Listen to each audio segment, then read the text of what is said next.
everybody, welcome back to my channel. నా పేరు Monika రాచెస్ and ఇది వచ్చేసి అనదర్ వీడియో.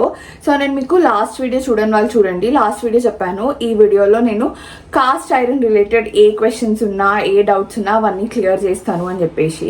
సో నాకు ఆల్రెడీ చాలా మంది ఇన్స్టాగ్రామ్లో కాస్ట్ ఐరన్ రిలేటెడ్ క్వశ్చన్స్ అడిగినారు అనమాట. సో అందుకనే ఈ వీడియోలో నేను అన్ని చూపిద్దాము అని అనుకున్నా. What I do once cast iron pan ఇంటికి వచ్చిన వెంటనే నేను ఏం చేస్తాను అని చెప్పేసి. సో నేను మీకు ఇవాళ చూపించేది వచ్చేసి ఈ కాస్ట్ ఐరన్ గిన్నె అనమాట. సో ఇది మీరు కనిపిస్తుంది కదా, ఇదంతా చిన్న గిన్నె ఏం కాదు, ఇట్స్ క్వైట్ లార్జ్. ఇది 4.3 లీటర్స్ గిన్నె అనమాట. అయితే ఇది అగారో వాళ్ళది కడాయి అండి. ఇది మనకి లిడ్తో పాటు వస్తుంది. లిడ్కేమో చుట్టూ ఒక సిలికాన్ రబ్బర్ లాంటిది ఉంటుంది అనమాట. అది మనకు మంచిగా ఆ హీట్ని తట్టుకొని ఉంటుంది. అంటే మనకి హీట్ ఎక్కువ అయితే గ్లాస్ బ్రేక్ అవ్వకుండా అలా హీట్ని తట్టుకొని ఉంటుంది అనమాట. So very high quality glass lid అయితే ఇచ్చినారు. అయితే దీనికి కూడా లైఫ్ టైం వారంటీ ఉంటుందండి ఈ కడాయికి. అట్లనే మనకు ఒక ఏమంటారు హౌ టు యూజ్ ఇట్ అన్నది ఒకటి లీఫ్లెట్ లాంటిది ఒకటి ఇచ్చినారు అనమాట. ఈజీగా హ్యాండిల్ చేయడానికి రెండు సైడ్స్ హ్యాండిల్స్కి మనకి ఒక లెదర్ పౌచ్ లాంటిది ఇచ్చినారు పట్టుకోవడానికి.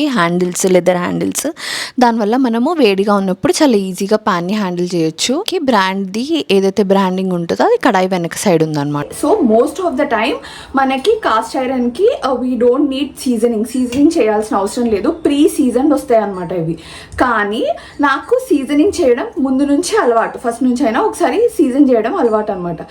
సీజనింగ్ అంటే పెద్దగా ఏం లేదండి. ఐ థింక్ ఆ సీజనింగ్ అన్న వర్డ్కే భయపడేటట్టున్నాం మనం కాస్ట్ ఐరన్ వాడాలంటే.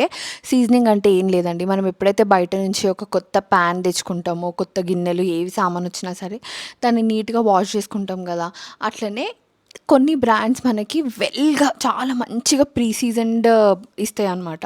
సో అవి ఏంటంటే మనం ఒక్క వాష్ చేసుకున్న తర్వాత కూడా మనకి నాన్ స్టిక్ లాగా యూజ్ అవుతాయి. అంటే మనకి గిన్నెకి ఏమీ అంటుకోదన్నమాట. కొన్ని బ్రాండ్స్లో మాత్రము ప్రీ సీజన్డ్ అని చెప్పినా కూడా అంత వెల్ సీజన్డ్ ఉండవు ప్యాన్స్. దానివల్ల ఏమవుతుందంటే ఇనీషియల్ ఒక 10-15 యూజెస్ వరకు మనకు అది కింద అడుగు అంటుతూ ఉంటుంది అనమాట.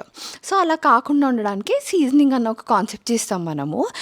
అయితే ఇప్పుడు సేమ్ అలాగే ఇప్పుడు ఇంటికి ప్యాన్ వచ్చింది కాబట్టి నేను దాన్ని నీట్గా వాష్ చేస్తున్నాను అనమాట. సో ప్యాన్ని మనము యూజువలీ కాస్ట్ ఐరన్ దేంతో వాష్ చేయాలి, సోప్తో వాష్ చేయొద్దంట కదా, అది ఇది అని అంటారండి. మనము ఇండియన్ కుకింగ్లో ఎగ్స్, నాన్ వెజ్, ఫిష్ అవి ఎక్కువ వాడతాము. అండ్ మనకి ఆ ఎగ్ స్మెల్ కానీ నాన్ వెజ్ స్మెల్ కానీ గిన్నెలో ఉంటే మనము నెక్స్ట్ వంట చేయలేము అందులో. సో అందుకనే నేనైతే మంచిగా విమ్ వేసి బాగా కడుగుతాను అనమాట. సో ఇప్పుడని కాదు, ఎప్పుడు యూజ్ చేసినా సరే అట్లా గట్టిగా మంచిగా కడుగుతాను. అలా కడిగిన గిన్నెని మనం వేడి చేయాలన్నమాట. పొయ్యి మీద పెట్టి మంచి మంట పైన వేడి చేయాలి. సో వేడి చేసినప్పుడు ఏమవుతుందంటే కాస్ట్ ఐరన్ లోపల మనకి ఇన్విజిబుల్ హోల్స్ ఉంటాయండి. మన స్కిన్కి పోర్స్ ఎలా ఉంటాయి అలాగే ఉంటుంది అనమాట. సో లోపలికి వెళ్ళిన వాటర్ కూడా కంప్లీట్గా డ్రై అవుతుంది. అంటే మొత్తం లోపల ఉన్న వాటర్ అంతా ఆవిరైపోతుంది అనమాట. సో దట్ మనకి అది నెక్స్ట్ స్టెప్కి రెడీ అయిపోతుంది. సో రస్ట్ మనకి ఎక్కడ కొంచెము వాటర్ ఉన్నా సరే రస్ట్ వస్తుంది అనమాట. ఇది రస్ట్ రాకుండా ఉండాలంటే ఏం చేయాలంటే ఫస్ట్ మనం దాని లోపల ఉన్న తేమంతా తీసేసేయాలి. దాని తర్వాత ఆయిల్తో దాన్ని ఇలా మొత్తం ఏమంటారు నేనైతే టిష్యూ యూజ్ చేస్తున్నా. మీ దగ్గర మంచిగా కడిగిన బట్ట ఉన్నా, మస్లిన్ క్లాత్ లాంటిది ఉన్నా సరే దాన్ని యూజ్ చేయొచ్చు. నేనైతే ఇక్కడ కోకోనట్ ఆయిల్ యూజ్ చేస్తున్నా. ఇది వుడ్ ప్రెస్డ్ కోకోనట్ ఆయిల్ అనమాట. సో ఎందుకంటే దీనికి చాలా హై స్మోకింగ్ పాయింట్ ఉంటుంది అనమాట. అంటే ఎంత ఎక్కువ స్మోకింగ్ పాయింట్ వచ్చినా సరే దానిలోని మాలిక్యూల్స్ అనేవి బ్రేక్ అవ్వవు. సో అందుకని ఇది యూజ్ చేశాను అనమాట. సో అలా ఒకసారి మొత్తం చేసిన తర్వాత నేను దీంట్లో ఒక ఆనియన్ వేసి ఆనియన్ని కంప్లీట్గా నీట్గా ఫ్రై చేస్తున్నాను అనమాట. ఆనియన్ ఎప్పుడైనా సరే మనకి ఏమంటారు నల్లగా మాడిపోకూడదు, నార్మల్గా బ్రౌన్ అవ్వాలి అంతే. నల్లగా అయితే మాడిపోకూడదండి, బ్రౌన్ అవ్వాలి. అలా బ్రౌన్ అయిన తర్వాత ఆనియన్ అంతా తీసేసుకొని వదిలేయాలన్నమాట. ఓకే, చూసారు కదండి, ఇది సీజనింగ్ ప్రాసెస్. నేను మీకు ఆనియన్స్ కూడా చూపిస్తున్నా చూడండి. ఎక్కడ బ్లాక్ అవ్వలేదు. చాలా మంది నన్ను అందులోంచి బ్లాక్ కలర్ అంటుకుంటుంది అని అంటున్నారు. వెల్ సీజన్డ్ ప్యాన్స్ కొన్ని మంచి బ్రాండ్స్లో మనం తీసుకున్నవి అస్సలు బ్లాక్ కలర్ అంటది దానికి. మనం అంటే ఐరన్ పైన కోటింగ్స్ అసలు లూజ్ అవ్వవు అనమాట. సో కొన్ని బ్రాండ్స్ అయితే అవుతాయండి. నేను ఆ ఎక్స్పీరియన్స్ కూడా చేసినాను. నేను జస్ట్ ఈ బ్రాండ్ గురించి మాట్లాడుతున్నాను, ఈ బ్రాండ్ చూపిస్తున్నాను కాబట్టి చెప్తున్నా. దీనికైతే అవ్వలేదు. వేరే బ్రాండ్స్ కూడా ఉంటాయి మంచివి, లైక్ వేరే బ్రాండ్స్, వాటివి కూడా అవ్వవు అనమాట. సో ఇప్పుడు అయిపోయింది కదా, ఇంకా దీన్ని ఏం చేయాల్సిన అవసరం లేదు. ఇప్పుడు బాగా పొగలు వస్తున్నాయి కదా, అది కొంచెం కూల్ అవ్వాలి అంతే. కొంచెం కూల్ అయిన తర్వాత మనం రెగ్యులర్గా కుకింగ్ చేసేసుకోవచ్చు. ఓకే, సో ఇప్పుడు బ్రేక్ఫాస్ట్కి ఇక్కడ అటుకులు అవుతున్నాయి అనమాట ఇంట్లో. సో మా అత్తయ్య చేస్తుంది అటుకులు, కాకపోతే చక్రి కొంచెం అట్లా హెల్ప్ చేస్తున్నాడు. సో మీ అందరికీ పోహా అటుకులు ఎట్లా చేయాలో తెలుసు కాబట్టి నేను దాని గురించి మాట్లాడలేదు. సో కాస్ట్ ఐరన్ ఎందుకు తీసుకోవాలి అని మీకు ఉండొచ్చు. అంటే మనకి ఇన్ని రకాల కుక్వేర్ ఉంది కదా, స్టెయిన్లెస్ స్టీల్ కానీ ఇంకోటి కానీ నాన్ స్టిక్ కానీ ఇలాంటివి. అది కాస్ట్ ఐరన్ ఎందుకు తీసుకోవాలి అని. కాస్ట్ ఐరన్ చాలా చాలా డ్యూరబుల్ అండి. కొన్ని మంది అయితే ఫ్యామిలీస్ జనరేషన్స్ కూడా ఒక్క ఐరన్ పాత్రని వాడతారనమాట. సో కాస్ట్ ఐరన్కి షీట్ ఐరన్కి డిఫరెన్స్ ఏంటి అంటే, షీట్ ఐరన్ కొంచెం సన్నగా ఉంటుంది, కాస్ట్ ఐరన్ చాలా లావుగా ఉంటుంది అనమాట, హెవీ ఉంటుంది. దానివల్ల ఏమవుతుందంటే హీట్ రిటెన్షన్ చాలా బాగా అవుతుంది. అండ్ కర్రీస్ అసలు నువ్వు ఎంత బాగా కుక్ అవుతాయంటే ఫుడ్ ఇందులో, నార్మల్గా మనం చేసుకునే నార్మల్ ఫ్రై కూడా ఇందులో చాలా బాగా అవుతుంది. ఇదైతే నా పర్సనల్ ఎక్స్పీరియన్స్ అనమాట కాస్ట్ ఐరన్లో. సో ఇవి చాలా చాలా డ్యూరబుల్ ఉంటాయి అండ్ మనకి చాలా రోజులు వస్తాయి. మనము ఎవ్రీ 2 years ఎవ్రీ 3 yearsకి నాన్ స్టిక్ కుక్వేర్ చేంజ్ చేయడం కన్నా మనకి ఇది బెటర్. ఓకే, స్టీల్ కూడా ఇట్లనే ఉంటుంది కదా అని మీరు అడగచ్చు నన్ను. కానీ స్టీల్ వల్ల మీకు ఏమంటారు, నాన్ స్టిక్కి స్టీల్కి డిఫరెన్స్ ఏంటి అంటే, నాన్ స్టిక్లో వచ్చే ఏమంటారు టాక్సిన్స్ ఏవైతే ఉంటాయో అవి స్టీల్లో ఉండవు. అంతకన్నా బెనిఫిట్ ఏమి ఉండదు స్టీల్లో. కానీ కాస్ట్ ఐరన్ అలా కాదు. కాస్ట్ ఐరన్లో మనం యూజ్ చేస్తున్నప్పుడు ఐరన్ ఏదైతే ఉంటుందో అది మనకి ఫుడ్లోకి వెళ్తుంటుంది అనమాట. దానివల్ల ఏమవుతుందంటే మనకి ఐరన్ డెఫిషియన్సీస్ అనేవి రావు and it is much more environmentally safe. అయితే ఇక్కడ నేను అటుకులు అయిపోయినాయి కదా, నాకు చక్రికి ఈశాన్కి సర్వ్ చేసేస్తున్నా. అత్తయ్య వాళ్ళందరూ ఆల్రెడీ తినేసినారనమాట. సో మేము ముగ్గురమే కొంచెం లేట్ ఆ రోజు. సో అందుకని సర్వ్ అయితే చేసేస్తున్నా. మీకు ఫేవరెట్ బ్రేక్ఫాస్ట్ అంటే ఏం చెప్తారో చెప్పండి. నాకైతే ఫేవరెట్ బ్రేక్ఫాస్ట్ అంటే ఇడ్లీ ఈ మధ్యన ఫేవరెట్ అయింది, ఎందుకంటే లో క్యాలరీ అది ఇది అని చెప్పేసి. కానీ నాకైతే పోహా చాలా ఇష్టం అండి. మా మమ్మీ అయితే చాలా బాగా చేస్తుంది, ఎట్లా చేస్తుందేమో కానీ చాలా చాలా బాగుంటుంది పోహా. నాకైతే ఫేవరెట్ బ్రేక్ఫాస్ట్ ఇదే అనమాట. సో అయిపోయిందండి, ఇంకా అయిపోయింది కాబట్టి బ్రేక్ఫాస్ట్. ఇంకా లంచ్కి వెళ్ళిపోదాము. లంచ్కి చక్రీ చికెన్ ఫ్రైడ్ రైస్ చేస్తున్నాడు అనమాట. నేను కూడా చైనీస్ చాలా బాగా చేస్తాను అండి, మీకు తర్వాత వీడియోస్లలో చేసి చూపిస్తా. కానీ నేను ఎలా చేస్తా అంటే ఒక చైనీస్ గ్రేవీ అండ్ ఎక్కువ సాసెస్ అవి ఇవి లేకుండా ఫ్రైడ్ రైస్ లాగా చేస్తాను అనమాట. చక్రీ ఏమో ఇట్లా స్ట్రీట్ స్టైల్ ఫ్రైడ్ రైస్ లాగా చేస్తాడు. సో అది కూడా చాలా బాగుంటుంది. సో అదే ఇక్కడ చేస్తున్నాడు. సో ఈ రెసిపీ మీరు చూస్తే మీకు అర్థమైపోతుంది కాబట్టి నేను స్పెషల్గా ఏం చెప్పట్లేదు, ఎవ్రీథింగ్ ఈజ్ దేర్. సో మనం కాస్ట్ ఐరన్ గురించి మాట్లాడుకుంటున్నాం కాబట్టి అదే కంటిన్యూ చేద్దాము. సో నాకెందుకు పర్సనలీ కాస్ట్ ఐరన్కి షిఫ్ట్ అవ్వాలనిపించిందో చెప్తాను నేను మీకు. సో మాకు తెలిసిన వాళ్ళకి ఐరన్ డెఫిషియన్సీ ఉందన్నమాట. సో ఐరన్ డెఫిషియన్సీ ఉన్నప్పుడు పిల్లలలో స్లోగా ఇమ్యూనిటీ బాగా తగ్గుతుందండి. సో వాళ్ళకి ఫాస్ట్గా జ్వరాలు రావడము, బయట వైరస్లు ఇవి వీటిని తట్టుకునే శక్తి చాలా తగ్గిపోతుంది అనిపించింది అనమాట నాకు. సో ఈశాన్కి కూడా కొంచెం లో ఇమ్యూనిటీ అండి. వాడికి యాసిడ్ రిఫ్లెక్స్ ఉండడం వల్ల వాడికి న్యూట్రిషన్ వైజ్ చాలా తక్కువ చేయగలం అనమాట మనము. అందుకని నేను ఐరన్ డెఫిషియన్సీ వాడికి ఎట్టి పరిస్థితులలో రాకూడదు అని అనిపించింది. ఎందుకంటే నేనైతే నేను చేయలేను, ఇంకా దాన్ని రికవర్ అయితే నేను చేయలేను అని అనిపించింది. సో మాకు తెలిసిన అమ్మాయి అయితే పాపం చాలా కష్టపడుతుంది వాళ్ళ బాబు కోసము. అంటే ఇట్లా ఫుడ్ విషయంలో కానీ ఏమంటారు మెడికేషన్లో కానీ ఫుడ్లో కానీ చాలా కష్టపడుతుంది అనమాట. నేనైతే అంత చేయలేను. సో అందుకనే నేను వాడికి ఐరన్ డెఫిషియన్సీ రాకుండా ప్రివెన్షన్ లాగా తీసుకున్నాను అనమాట. అయితే ఐరన్ డెఫిషియన్సీ ఉంటే పిల్లలకి బిహేవియరల్ చేంజెస్ కూడా వస్తాయండి. కొంచెం ఇరిటేటెడ్గా, కొంచెం మూడీగా, కొంచెం పెంకిగా చేస్తారు. దాంతోపాటు దుమ్ము ఇలాంటివి తింటుంటారు, పచ్చి బియ్యం ఇలాంటివి తింటుంటారు. దాంతోపాటు అనీమియా కూడా వచ్చే ఛాన్సెస్ ఉంటుంది అనమాట. సో ఇలా పిల్లలకి చాలా ఇష్యూస్ వస్తాయి. సరే ఇవన్నీ మాకు తెలుసు, ఏముందిలే డాక్టర్ దగ్గరికి వెళ్దాము, డాక్టర్ దగ్గరికి వెళ్తే డాక్టర్ ఒక ఐరన్ సిరప్ ఇచ్చేస్తాడు, సిరప్ తాగితే అయిపోతుంది కదా అని మీకు అనిపించచ్చు. కానీ నాకు రీసెంట్గా తెలిసింది ఏంటి అంటే ఐరన్ సిరప్కి చాలా సైడ్ ఎఫెక్ట్స్ ఉంటాయండి చిన్నపిల్లలలో. మెయిన్లీ ఏంటంటే వాళ్ళకి కడుపు నొప్పి, లూజ్ మోషన్స్ అన్నా సరే, లేకపోతే కాన్స్టిపేషన్ అన్నా సరే, ఈ రెండిట్లో ఏదో ఒకటి రావడము, లేకపోతే కొన్నిసార్లు వామిటింగ్ అయ్యే ఛాన్సెస్, తిప్పినట్టు అయ్యే ఛాన్సెస్ కూడా వచ్చేవి ఉంటాయంట. సో అందుకనే ఐరన్ సిరప్ అంటే ఇంకా వేరే ఆప్షన్ ఉండదు, మనం సిరప్ ఇవ్వాలి.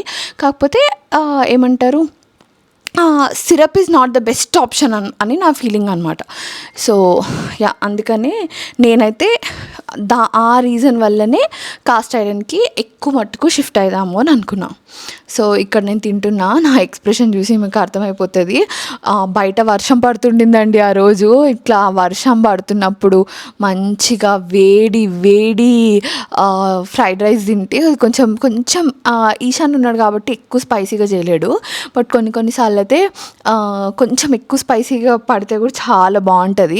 Hello, see what a nice surprise. So mummy వాళ్ళకి ఇక్కడ వర్క్ ఉండి మమ్మీ డాడీ వచ్చిర్రు అనమాట. సో అందుకే ఇవాళ రాత్రి నేను చికెన్ కర్రీ అండ్ దోశ చేద్దాం అనుకున్నా. బట్ మా మమ్మీ వచ్చింది కాబట్టి మమ్మీ చాలా బాగా చేస్తుంది నాన్ వెజ్. సో అందుకే మమ్మీతో చేపిస్తున్నాను అనమాట chicken curry.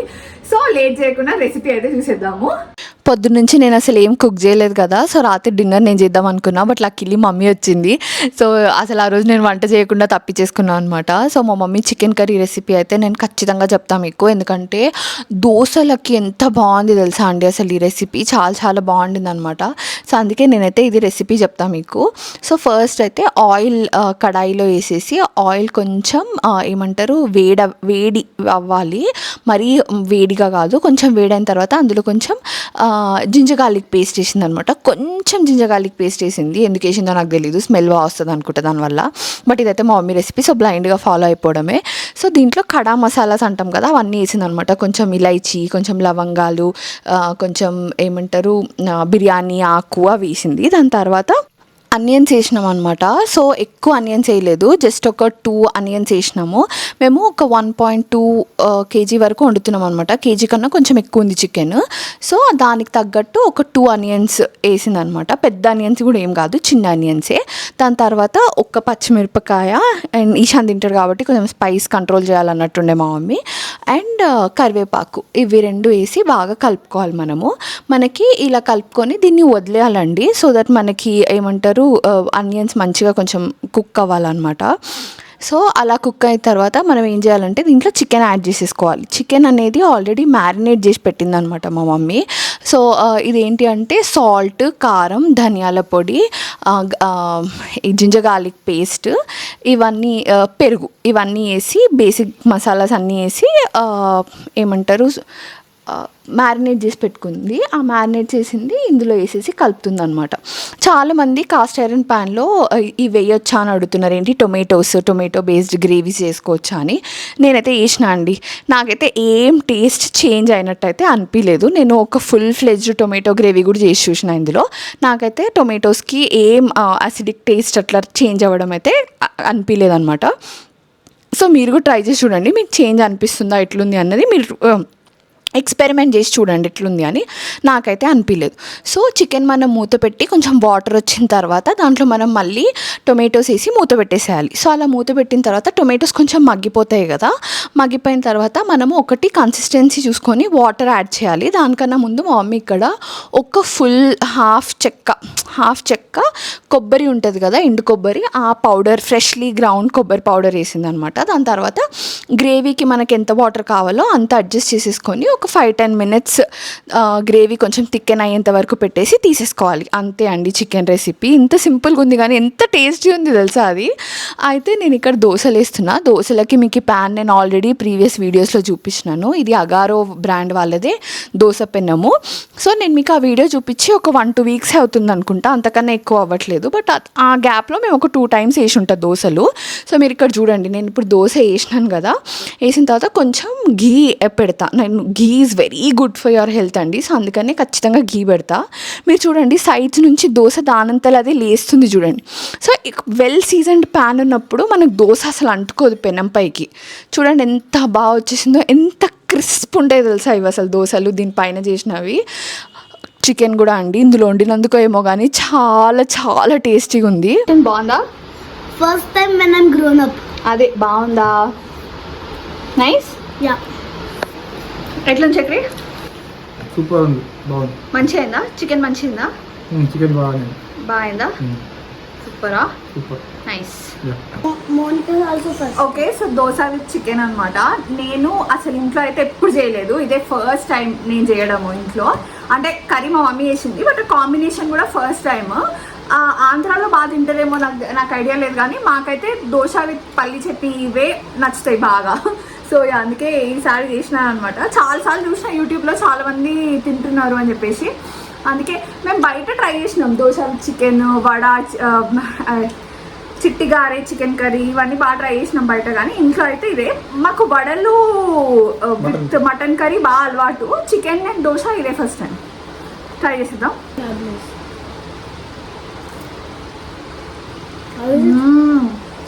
I told you it's more.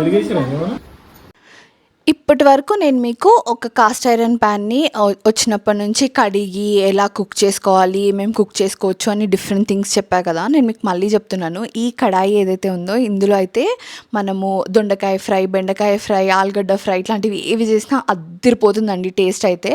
So మీరైతే ఖచ్చితంగా మీరు కాస్ట్ ఐరన్లో నేను ఏదైనా ఒకటే కొనుక్కుంటాం మౌనిక, ఏం కొనుక్కోవాలి అంటే ఇది కొనుక్కోండి. దోశ తవా మనం ఎప్పుడో దోశ చేసేటప్పుడు కొనుక్కుంటాం, కానీ ఇదైతే మనకి త్రూ అవుట్ ద కుకింగ్ చాలా బాగా యూజ్ అవుతుంది అనమాట. సో ఎనీవేస్ అయిపోయింది కదా, ఇప్పుడు కుకింగ్ అయిపోయింది. ఇప్పుడు దీన్ని ఎలా స్టోర్ చేస్తా అన్నది చెప్తా మీకు. సో నేను మీకు ఆల్రెడీ చెప్పినాను కదండి, నేను అయితే మంచిగా విమ్మేసి కడుగుతా నీట్గా, ఫుల్ ఒక 2-3 సార్లు కూడా కడుగుతా నేను. ఎందుకంటే నాకు తెలుసు ఇది ఆల్రెడీ వెల్ సీజన్డ్ ప్యాన్, దీన్ని మనం ఎట్లా మళ్ళీ సీజన్ చేస్తూనే ఉంటాము అని. ఇవాళ పొద్దున్న నుంచే చూడండి మనం ఎన్నిసార్లు హై టెంపరేచర్లో దీనికి ఆయిల్ వేసి కోట్ చేసినాము.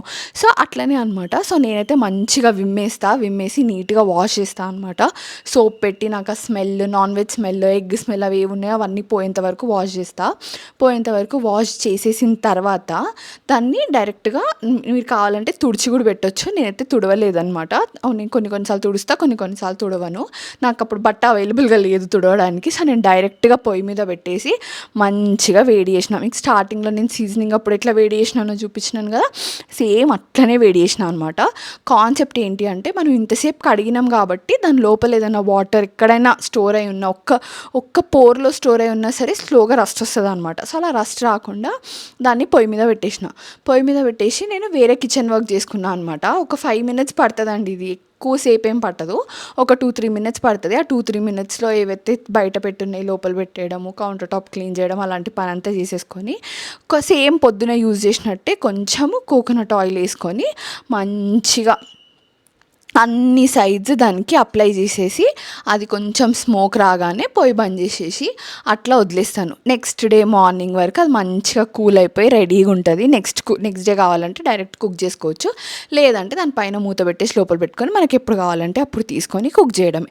ఇంతే అండి. ఇంత లైక్ లాస్ట్ మనము కుకింగ్ చేసుకున్న తర్వాత హౌస్ క్లీనింగ్లో ఒక 2 minutes వర్క్. సో అదండి. సో ఈ పార్టీకైతే మీకు కాస్ట్ ఐరన్ ఎందుకు, ఎంత ఈజీ మెయింటైన్ చేయడం, ఎంత బాగా కుక్ అవుతాయి అవన్నీ మీకు అర్థమైపోయి ఉంటుంది. మీకు ఒక విషయం చెప్తా అండి. నాకు అంటే దోశ పెనం కానీ, లేకపోతే గ్రిల్ ప్యాన్ కానీ, లేకపోతే ఫ్రై ప్యాన్ కానీ, వాటికన్నా ఈ కడాయి చాలా నచ్చింది. ఎందుకంటే ఇది ఇండియన్ కుకింగ్కి చాలా బెస్ట్ అనిపించిందండి. మనం అన్నీ చేసేసుకోవచ్చు, ఉప్మా దగ్గర నుంచి, కర్రీస్ దగ్గర నుంచి, ఫ్రైస్ వరకు అన్నీ చేసేసుకోవచ్చు అనిపించింది. సో ఈ ఒక్కటి ఉన్నా చాలు అన్న ఫీలింగ్ వచ్చిందనమాట నాకు. సో యా అదండి. సో ఈ వీడియోకి ఇంతే, చాలా అలసిపోయినా నేను ఇవాళ. సో మమ్మీ వచ్చింది కాబట్టి చికెన్ కర్రీ సూపర్ అయ్యింది. చక్రి ఈశాన్ అయితే అసలు చెప్పొద్దండి, వాడు నాకు ఇంతకన్నా బెటర్ ఏమైనా ఉంటుందా అని అడిగిండు. చక్రికి కూడా బాగా నచ్చింది. సో ట్రై అయితే చేయండి చికెన్ కర్రీ. ఈ వీడియోకి ఇంతే అండి. ఇంకో వీడియోలో మళ్ళీ కలుద్దాం. Bye bye, see you in my next video.